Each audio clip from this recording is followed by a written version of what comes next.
como un coach. Y yo hago ese coach detrás, que es que esa persona se pare bien, hable bien, mire a la gente y esté seguro de lo que está diciendo.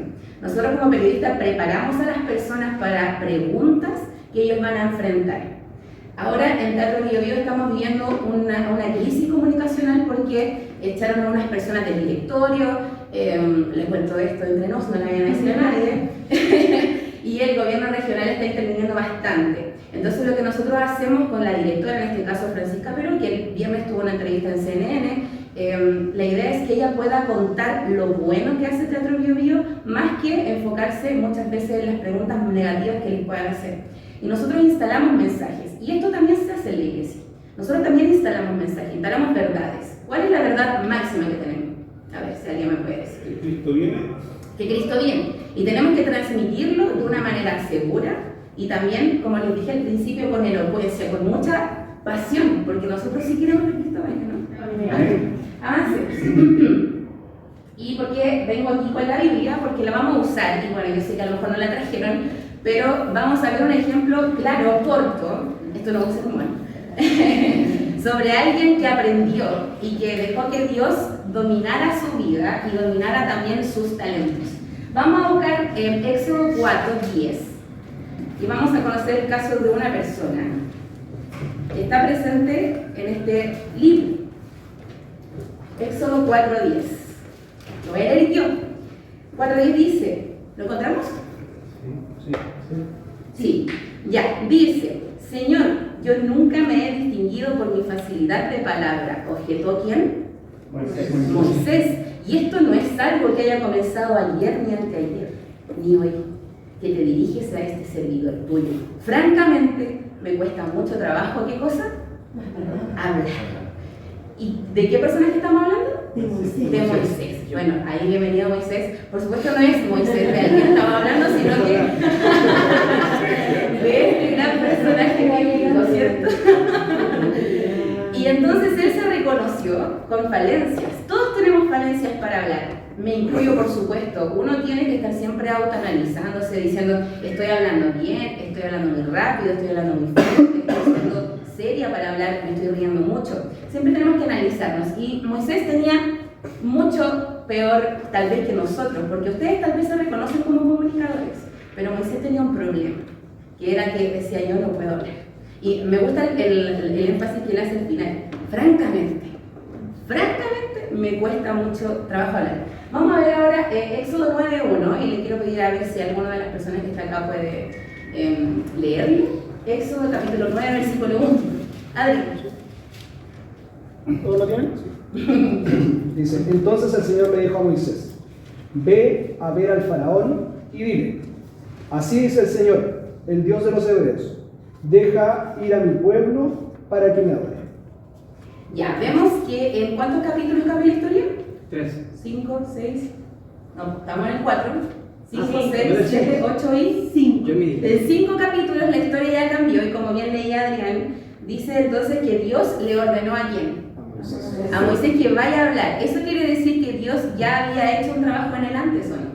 Sí. Sí, porque él le reconoció que él tenía esa falencia. Y aquí está algo importante que nosotros tenemos que hacer siempre, y lo voy a decir tal vez varias veces: reconocer que tenemos debilidades al momento de comunicarnos, porque de esa manera nosotros podemos aprender como lo hizo Moisés. Y él permitió que Dios, quien es un experto en estas artes, lo dotara de este conocimiento, y él fue de 0 a 1000% en 5 capítulos del relato bíblico. Y para culminar ahí dice Éxodo 12:21. ¿Qué pasa en esta historia? Le quiero pedir a ver si hay alguna mujer, ¿me puede ayudar, mi hermana? ¿Ya? 12:21, sí. Dice así. Dice, luego Moisés mandó llamar a todos los ancianos de Israel y les dijo, vayan y seleccionen un cordero o un cabrito por cada una de sus familias y maten el animal para la Pascua. Muchas gracias. Dice entonces que ahora Moisés no tan solo estaba en el aspecto político, sino que ahora estaba metiéndose en qué área? Espiritual, pero también aquí dice que está hablando de ancianos israelitas, o sea, estaba ya en el área social. Claro, estaba liderando, ya pasó de ser un líder como directo de Dios, y ahora él ya estaba comunicándose con otras personas y dando órdenes. Eso me da a entender a mí, no sé si ustedes, que él ya sabía hablar. Y tuvo un avance súper grande y agresivo en cuanto a su comunicación. Yo me imagino que a Moisés debe haber sido esa persona que uno de repente escucha y le dice, uy, ¿cómo le era así? Y él, en, digámoslo así, un año ya está hablando bien, pero es con trabajo. Y aquí es donde viene también la clave de que podamos avanzar. Luego de conocer este relato bíblico, vamos a hablar sobre esto, que es, vamos a llamar la atención. Cuando nosotros empezamos a hablar, tenemos que hacer preguntas atrayentes. ¿Qué significa eso? Que cuando yo llego a un espacio, si yo no conozco a nadie, lo ideal es siempre poder pensar en alguna pregunta que a la audiencia le pueda parecer interesante. Por ejemplo, bueno, ya Adrián conoce porque tuve un tema un miércoles en la iglesia, que con mi hermana, tengo una hermana que tiene 10 años y tenía que presentar un tema para una aventuría en el sur. Entonces estábamos pensando, Trini, ¿qué podemos hacer para que los hermanos te escuchen y para que no piensen que es otro tema más de una niña hablando, sino que tiene que ser algo que tiene que ser relevante independientemente de su edad? Y empezamos a hablar y dijimos, los Juegos Panamericanos. Todos sabemos que hay Juegos Panamericanos, o sea, es imposible. Es diferente si yo les digo, oigan, ¿supieron del lanzamiento de un libro la semana pasada? Como, ¿de qué está hablando? Nadie sabe, nadie lee, nadie le importa lo que tú estás diciendo. Pero sí los Juegos Panamericanos, porque nos inundaron por todas las vías posibles de que eso estaba pasando, ¿verdad? Entonces, de esa manera nosotros podemos preguntar. Por ejemplo, alguien vio los Juegos Panamericanos y se forma un murmullo. Sí, y alguien le va a decir al lado, sí, yo vi la competencia, no sé qué, oye, qué feo lo que pasó con Martina Well, y etcétera. Y se forma eso, y eso es lo que queremos. De repente en la iglesia tendemos a pensar que son iglesias silenciosas en las que hablar es como algo que transgrede la espiritualidad, pero lo que estamos también fomentando es la comunidad. Si yo no sé a quién tengo al lado, esa persona viene por primera vez y yo nunca la miré, nunca le sonreí, nunca le dije, oye, sí, jaja. Tal vez esa persona pueda irse a otro lado, o bien no encontró lo que estaba buscando. Entonces es necesario que la persona que está teniendo el tema haga esta pregunta. Esta pregunta no es fortuita y hay que pensar. Y vuelvo a lo anterior. Para esto nosotros tenemos que prepararnos. Cuando a ustedes les den una responsabilidad, ya sea en un grupo pequeño, ya sea en algo por Zoom, ya sea en algo presencial en la iglesia, una meditación de miércoles, de sábado, cualquiera sea, la preparación tiene que ser ardua y bien informada y pensada. Acá en especial se hacen las cosas con mucha planificación. Yo vengo de la iglesia, que era una iglesia más pequeña, en donde de un sábado a otro, hermano, puedo tener sermón, sí, no hay problema, y ahí nos preparamos tal vez con un poquito menos de tiempo. Pero acá, o sea, me han pedido cosas de 3 meses en adelante. O sea, y esto también permite que personas como ustedes puedan tener esa preparación que se necesita. Entonces, pregunta atrayente, puede sonar un poco como absurdo, pero de verdad cambia la perspectiva de la persona que nos está escuchando. Después, lo ideal sería que nosotros podamos aportar datos curiosos a alguien. Y aquí yo voy a venir con un dato curioso que tal vez no sé. Y entonces ustedes van a decir, yo lo aprendí el domingo con la Y esto es que las personas, bueno, hace poco hice un diplomado en periodismo digital en la Universidad Católica, donde tenía un profesor que se llama Claudio Cuevas, ustedes lo pueden googlear, y él es editor general de contenidos digitales de Mega.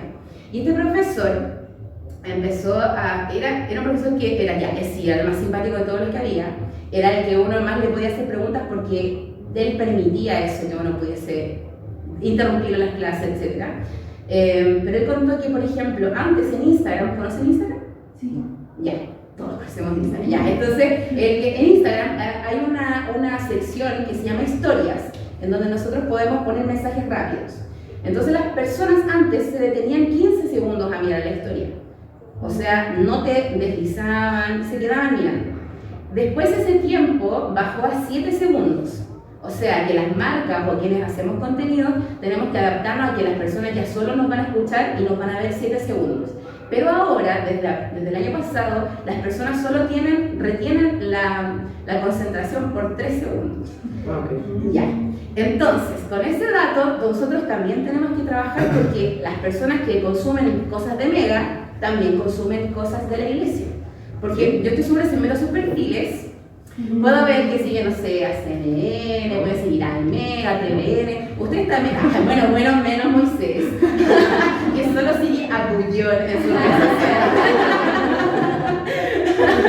Pero bueno, nosotros también trabajamos con la gente que está afuera y con los que estamos acá. Y somos personas sociables. Y somos personas que pertenecemos a una sociedad y estamos insertos acá, y lo queramos o no, tenemos que estar informados de lo que pasa en nuestro entorno. Entonces, tenemos 3 segundos para trabajar con la gente. Con los niños yo creo que 3 segundos son reales. O sea, yo soy maestra de primarios, y si llega mi primario, se sienta y no lo saludo, no le digo nada, no me estoy moviendo, estoy sentada diciendo vamos a leer el texto, ese niño va a decir, mejor lleguemos más tarde para no ir a la clase y pasa directo al culto. La idea es que ese niño quiera volver a la clase y que diga como, mamá, me perdí la clase, no sé qué. Como que esa es la idea, y eso también tiene que ocurrir con los grandes, porque todos somos niños internos. A algunos les gusta jugar y cosas así, y eso tenemos que explotarlo nosotros, ¿ya? Y un consejo útil. Hay un consejo útil que a mí me encanta, que no tiene nada que ver con lo que estoy hablando, y me van a tener que soportar este consejo. Para poder destrabar el lavaplatos, cuando de repente uno está lavando y se queda así, sube y lo que se chuta, ¿qué puedo hacer? No quiero llamar un gaskiller, usted le echa una cucharada de bicarbonato, un chorrito de lavalosa, una cucharada de vinagre blanco, le tapa con un paño y espera 30 minutos, después le echa agua caliente, y eso se le destraba. Y eso lo hacía yo en el departamento, porque decía, nunca tengo que llamar a un gaskiller porque cuánta plata me va a salir eso. Entonces, la idea es que ustedes puedan dar consejos y que la persona se acuerde de ese sermón. Y de repente el mensaje es otro, pero a través de esas cosas, de esos elementos, esa persona va a decir, y estaba hablando de, voy a inventar, bueno, ahora de Moisés. Y ahí va a quedar el mensaje y eso va a poder repercutir. Insisto, que tenemos que ser personas relevantes. Cuando la persona viene, la idea es que no esté mirando el teléfono. Y es un enemigo que nosotros tenemos en las iglesias, que tenemos que sacarlo, no diciendo no saquen sus teléfonos, o un tema no es relevante porque yo diga hoy esto es muy importante, tengo que demostrar por qué es importante. Entonces, ¿cómo vamos a sacarle el teléfono a la gente? No le vamos a decir, hermano, guarden sus teléfonos, porque sí, tenemos que guardar reverencia y eso todos lo deberíamos saber, pero no siempre ocurre. ¿Y cómo lo podemos hacer? Con que mi presentación sea interesante, cosa que sea más importante ver lo que está pasando adelante que mirar el mensaje que me está llegando o ver una historia de 3 segundos de algún medio de comunicación en la mañana.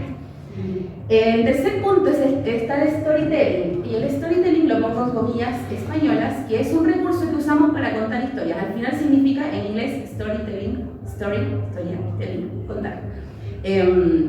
Y es una manera, un recurso que tenemos nosotros para poder traspasar desde nuestra experiencia o la experiencia de alguien que escuchamos hacia las personas, y de esa manera que ellos puedan generar empatía. Dígame. ¿Sería una parábola, por ejemplo? Es que Jesús es experto para eso, porque él sabía que, por ejemplo, tú bien sabes, que él hablaba, por ejemplo, del sembrador, ¿por qué? Porque la siembra era común para ellos. Común. Entonces ahora, Jesús, ¿de qué haría una parábola, por ejemplo?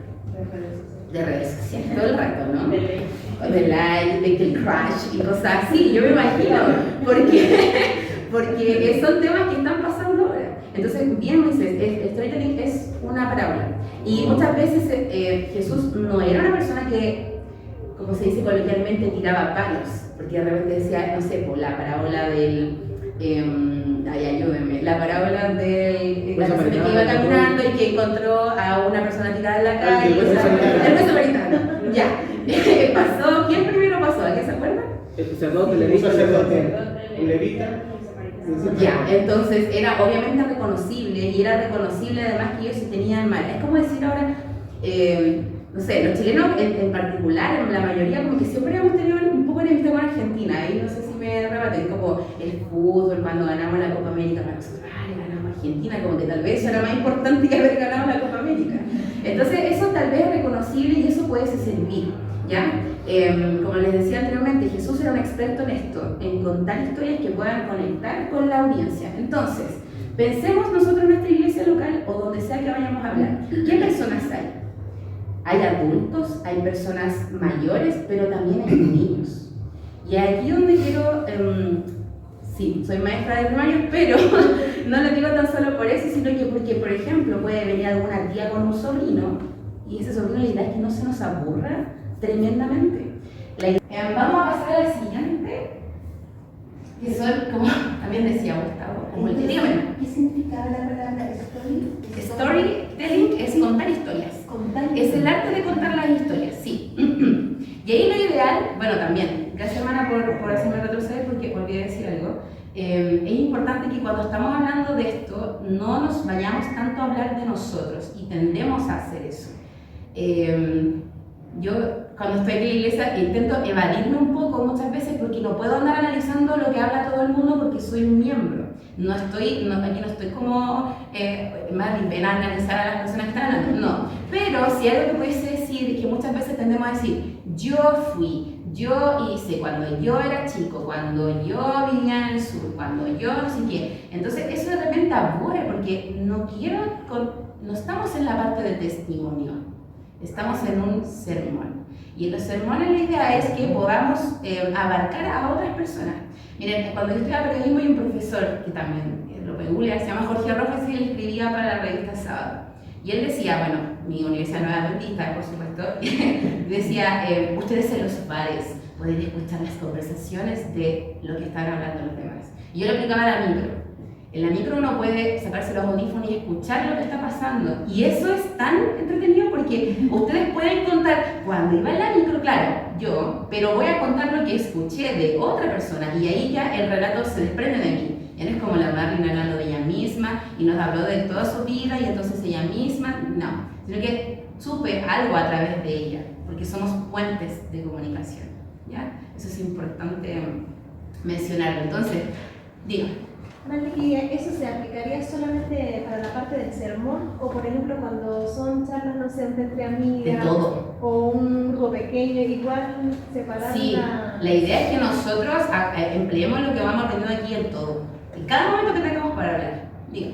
Claro, entonces lo ideal sería no enfocarte en ti porque no estamos hablando de testimonio, sino de experiencia a través de otras personas. Exacto. Y tal vez usar porque todos somos personas muy multidimensionales, entonces de seguro hay una historia de Luis Mar que a mí me va a parecer interesante. No sé, me llamó mucho la atención que para la Semana de la Voz del Ministerio de la Mujer se contaba toda la semana la historia de Elena. Y me pasó que, por ejemplo, un martes creo que no pude venir y fue como, ¿qué habrá pasado con Elena? Y me metí igual a verla por YouTube, ya, como para no perderme al final. Y eso sirvió mucho porque de repente en esa semana de oración podría tender a que las hermanas contaran su relato.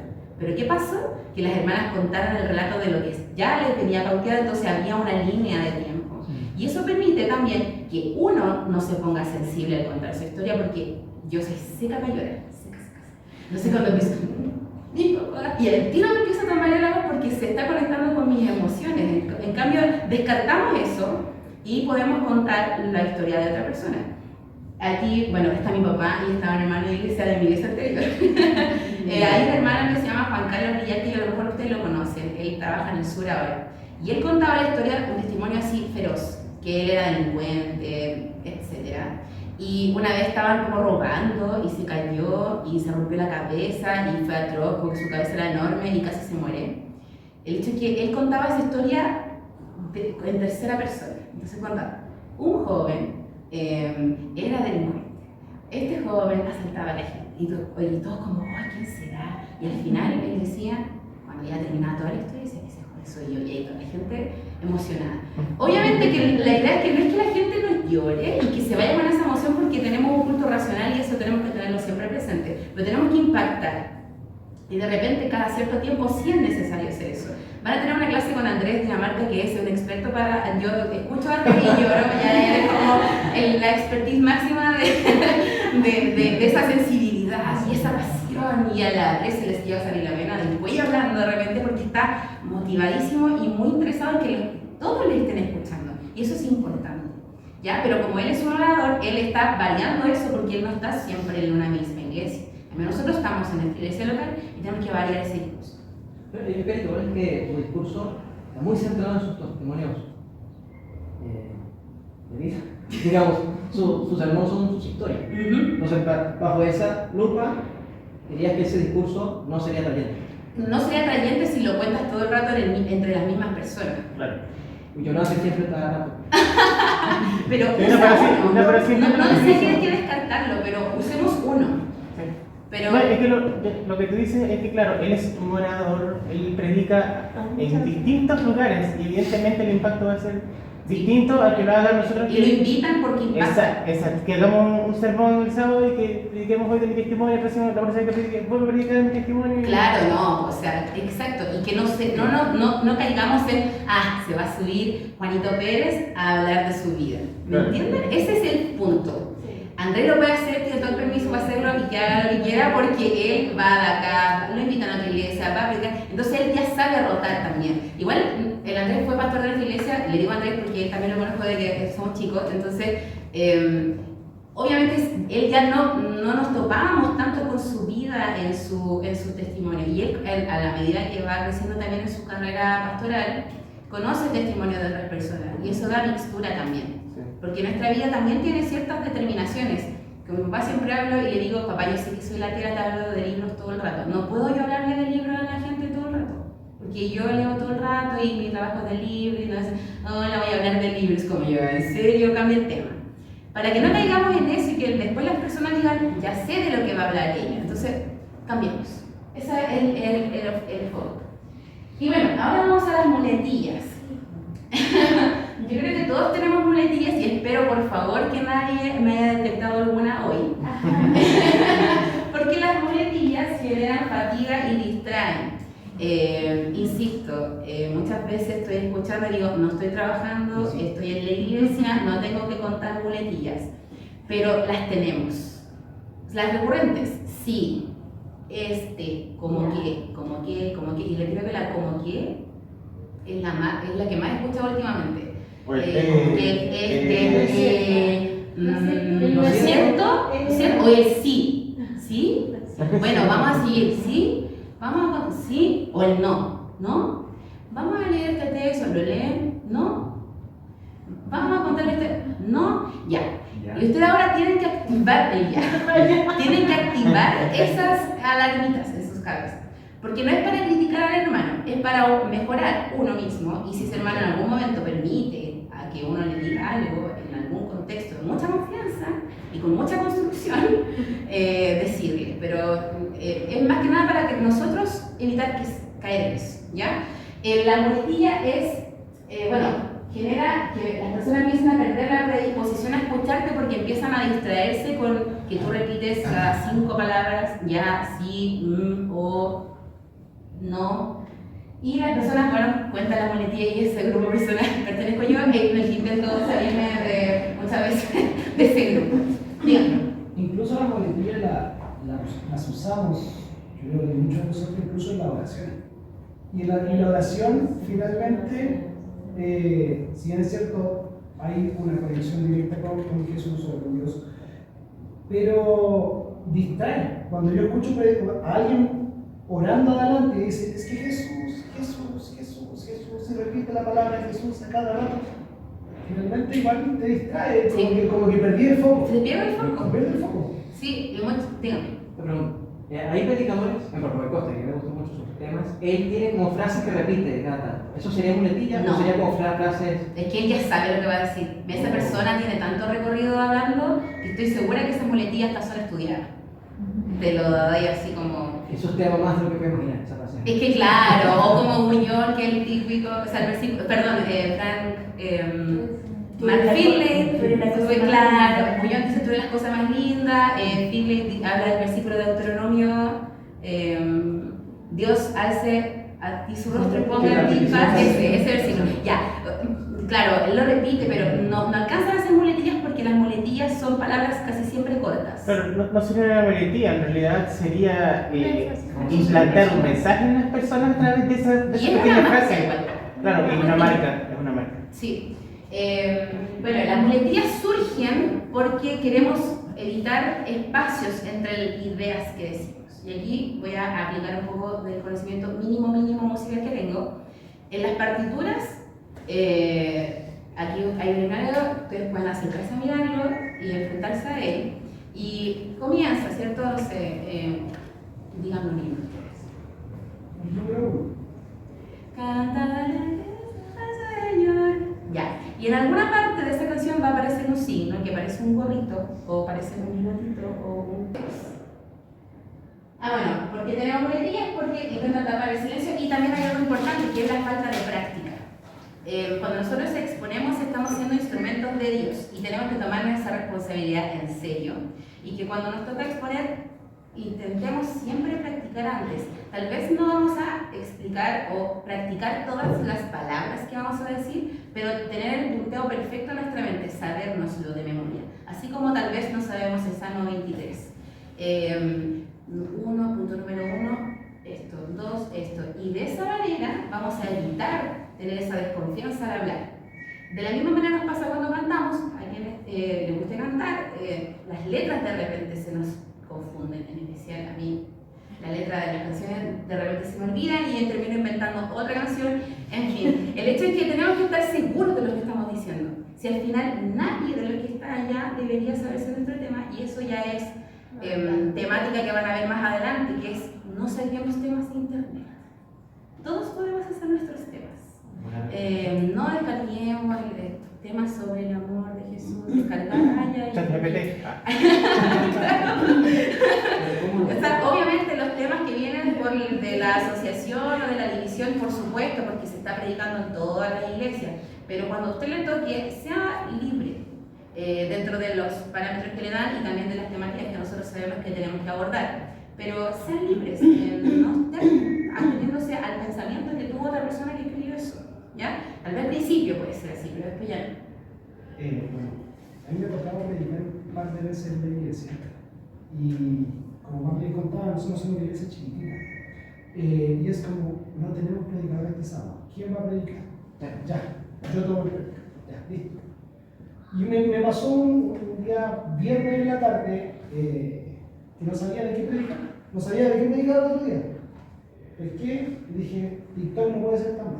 Yo sigo varios como oradores cristianos, pero no, obviamente no adventistas, pero sí son como motivadores, y había uno que estaba hablando de David, ¿cierto? Que obviamente le dio un gigante y habían 4 gigantes más acá, y eso yo fui y lo llevé a la Biblia, ¿cachai?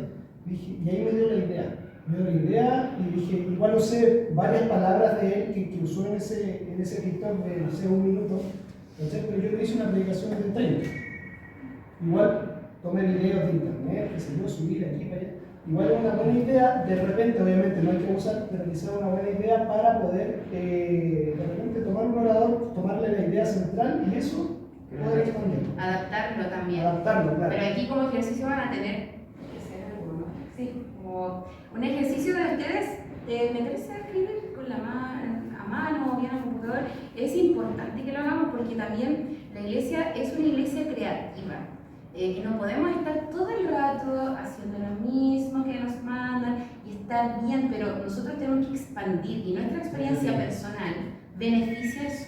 Como hemos hablado al principio, podemos tomar historias nuestras, de nuestra familia, de alguna persona que escuchamos, insisto, en el transporte público, y eso puede servir para edificar a otras personas, porque genera identificación. Así. El lenguaje corporal. Esto también es otra cosa importante, porque cuando nosotros, me voy a parar aquí, cuando nosotros tenemos el púlpito, tenemos que hacer esto y nos quedamos ahí. Y hablamos, y nunca me salí de aquí. Hace poco tuvimos la voz del menor con los niños y yo era la encargada de ayudarles para que los sermones salieran como un poco más de fuerza y también exprimirlos a ellos mentalmente para que, como desafío personal también. Entonces, lo primero que decía, niños, por favor, cuando ustedes se paren, saquen el micrófono donde esté y ténganlo ustedes, cosa de que en algún punto ustedes den un paso para acá. ¿Por qué? Porque nuestra iglesia es así, ¿cierto?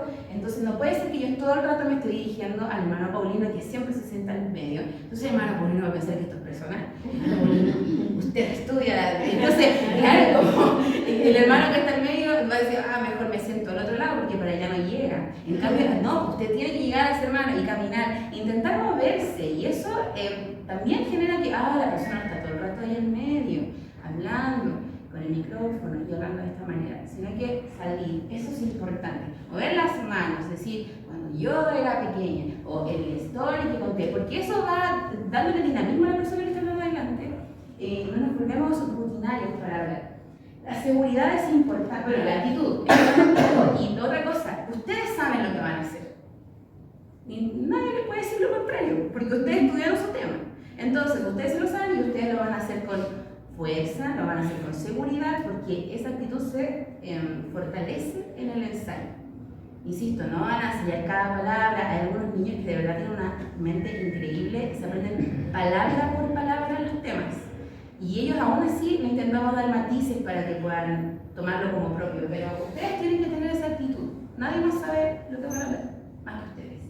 La seguridad se fomenta con el estudio, la exageración también. ¿Ya? Y aquí es que muchas veces, no creo que ocurra mucho, pero puede pasar que de repente intentamos como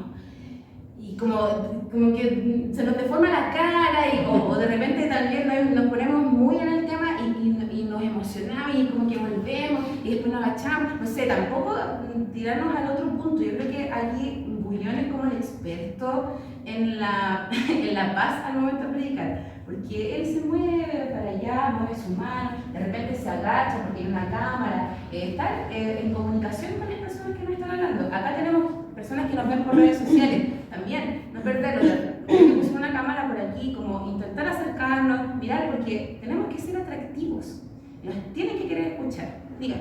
Yo en una oportunidad escuché un sermón muy lindo del pastor Bullón y él mencionaba, y ahora me voy a mover mucho en el púlpito, dijo. Y se puso un tema donde se movía por todos lados, pero él dio un mensaje primero, dijo, y ahora yo me voy a mover mucho en el púlpito. Y se movía para allá. Sí, porque fue un tema muy, donde él hacía una comparación de la oveja con el lobo, y movía las manos, así, mucho movimiento. Y también hay cosas, pues sí lo hizo, ¿no?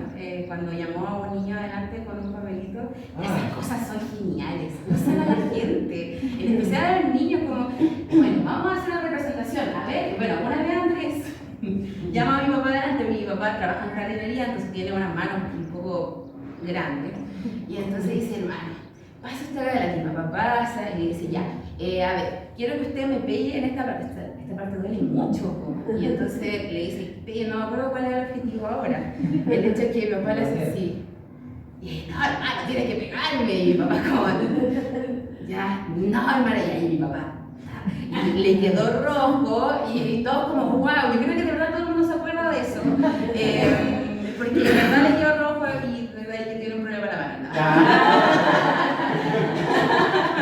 Pero usemos a las personas, a los diálogos. ¿Pero por qué le tuvo problema?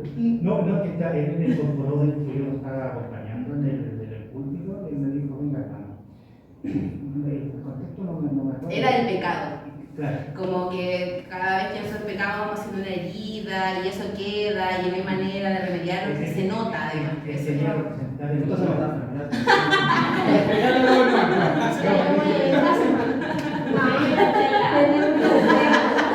Ahora todos los sermones va a haber una persona golpeada. Gracias a ti.